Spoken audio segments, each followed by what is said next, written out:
Pour La Belle au bois dormant, Earl choisit de donner au film une atmosphère médiévale, fantastique, en cherchant l'inspiration dans un manuscrit du XVe siècle, Les Très riches heures de Jean, duc de Berry.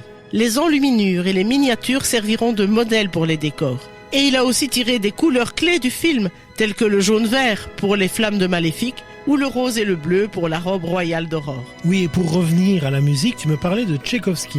Dès 1953, Walt Disney a cette idée d'illustrer l'histoire avec le ballet que Tchaïkovski a composé à la fin du 19e siècle sur cette jolie princesse. Il fallait toutefois que la musique colle avec le rythme du récit, et c'est George Bruns, qui est pianiste et compositeur, qui se voit confier cette tâche. Il n'est pas un inconnu chez Disney, il vient de composer le générique de Zorro et est à ce moment-là occupé par les compositions de la série télévisée Davy Crockett. Même si quelques thèmes nouveaux sont écrits pour certaines scènes, le travail de Bruns consistera essentiellement en l'arrangement et la transformation d'environ un tiers du ballet du compositeur russe, dont le célèbre « J'en ai rêvé ». Et quel fut le travail de Bruns précisément sur cette chanson ? Le rôle de Bruns était d'adapter la partition originale pour répondre aux scènes du dessin animé, allant jusqu'à écrire de nouvelles séquences afin d'assurer la coordination des images, de la musique instrumentale et des parties chantées. Il a également adapté l'orchestration pour la rendre plus féerique. Pour la chanson qui sera le leitmotiv des sentiments entre Aurore et le prince, il utilise la valse qui apparaît dans le premier acte